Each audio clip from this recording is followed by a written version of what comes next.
All right. So this is definitely one of the most exciting news that I've heard in a really, really long time. Probably not a really, really long time, but in a while. So GPT-4o is here. That's not 4.0. That's not 4.0. But it's 4 and O as in like ominous. I don't know how to pronounce the word. OMU something. Which basically means multimodal. That's what the O stands for. So what it means is it's going to be supporting video, voice, text, etc. So this is important. There's a lot of stuff going on here, and I'm not going to go into all the details. I just want to talk about some of the things that I care about. So first things first. The reason why this is important is because, and I'm so excited about it, is because literally just less than 12 hours ago, so it's now May 14th, May 13th a.m., I recorded a video that talked about how impressed I was with the sort of the mobile version of ChatGPT, the not text-to-speech version, but the voice interaction version of the app. And it was just amazing. You'll have to go watch that video to kind of get my review on it. But I spent 45 minutes. I wanted to just have a natural conversation. And I did that for 45 minutes, just engaging with the app. I had my headset in, just literally just put my headset in and just had a regular conversation with the app. And it was just phenomenal. Like, I was just blown away.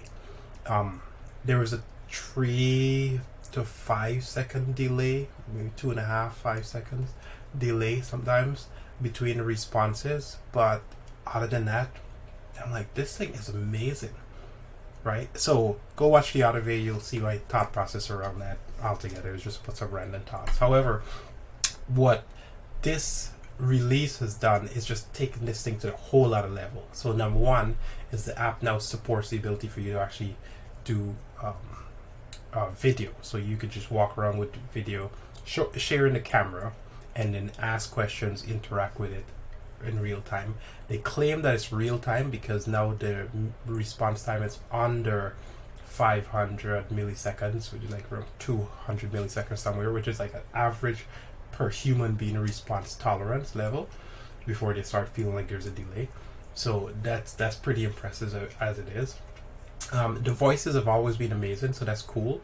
But also the fact that now they're bringing both an iPad and a Mac app, which I'm not too happy about because I'm on a Windows PC and that's kind of a problem.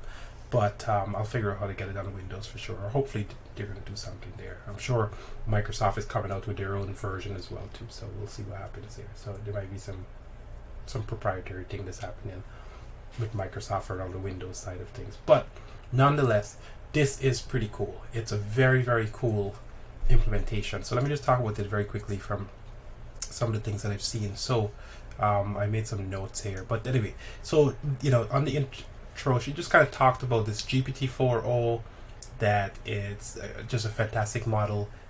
That's cool. You could go watch the video for the details.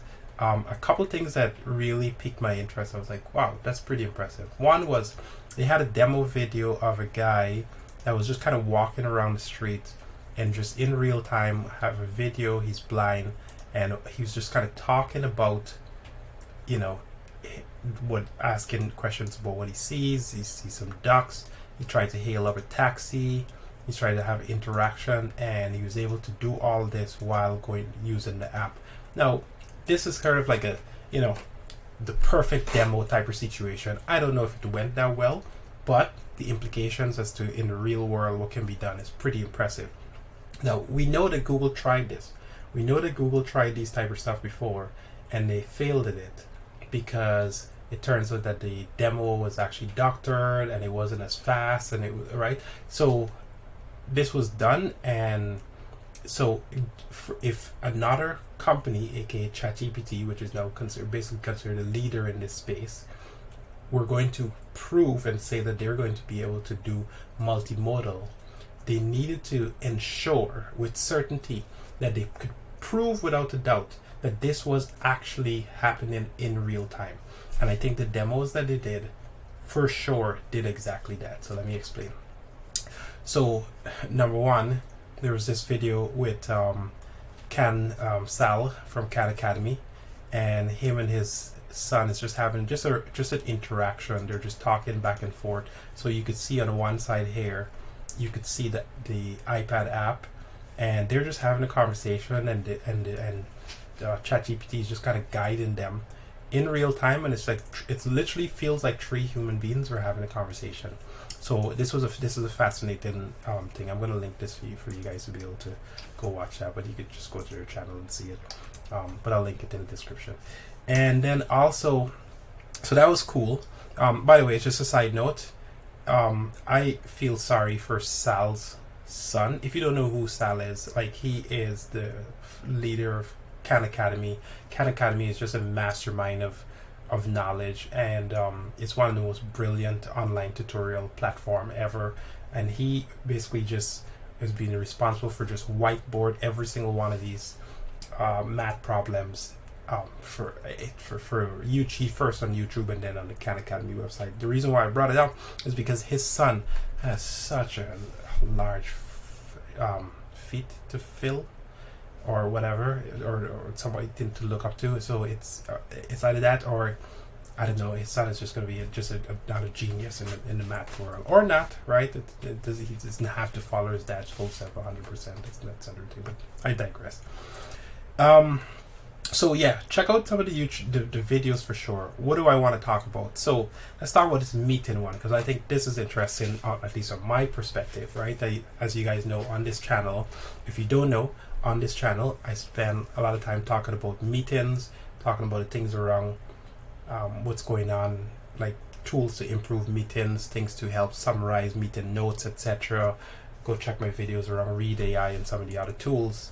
So this is why this is interesting to me, is because there's some fascinating sort of events that are kind of taking place, like mergers of technology, right? So now with a desktop app, this is a Mac app, I have a Zoom window, or in this case, I think this looks like a Google Meet window, and it's able to take in the input from the computer, and it's able to read what's on the screen. So it's doing this in real time because you're just sharing the screen, and as a result, because it can see what's on the screen, it can actually say that Liam said this, or Mina, or whatever the name is here, whatever these names are, it can summarize the entire meeting, which I think is just fascinating by itself. So this is a whole lot of way of having conversation.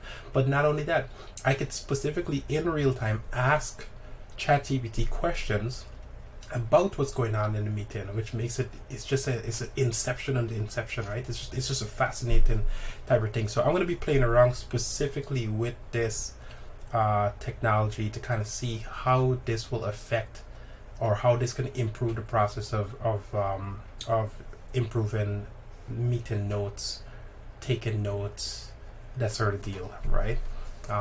Should you, like, now we start to get into weird territory, like, should you just allow ChatGPT to just listen to you 24/7 so you can just summarize things, right? Like, it's just, we're getting some very, very bizarre, weird technology. In fact, the funniest YouTube comment that I saw tonight is somebody said that soon from now on Google, I don't remember the name of the comment, I wish, because I want to give them credit, but I don't remember the person, but they said soon from now, like very soon, the trending topic on Google will be homemade EMPs. And that's a nerd joke, but if you don't know what an EMP is, it stands for electrical something pulse, electrical magnetic pulse, or something like that. Anyway, it's a shock wave of electricity that is supposed to kill robots. So I think in the Matrix is the only person I know of it, but I'm sure in the sci-fi world it exists as well too, where you you press an EMP. If you're being attacked by a robot, you press an EMP and then it just kind of zaps them, right? So what they're suggesting essentially is that these AI robots are going to be coming for us, and so, you know, you'll see an increase in search for the term homemade EMPs, which is, it's just a joke, right? I just thought it was funny. So yeah, anyway, there's lots of implications here. I'm rambling in this video, but I'm also super excited about what's going to happen in the coming few days or so. I'm going to be doing some more deep dive.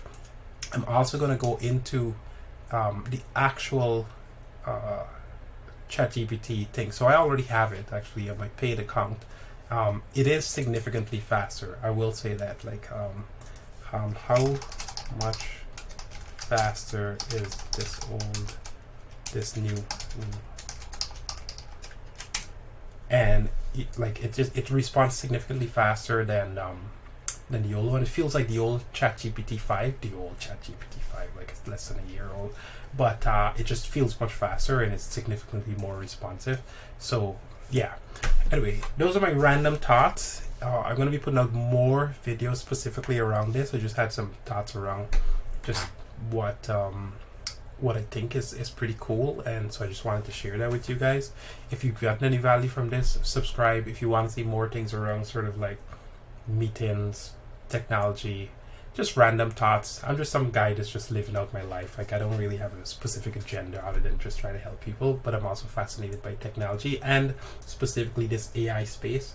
And so as I learn things, I share it with other people. And if that's something that of interest to you, please feel free to join my my YouTube channel. Have a good day. Bye.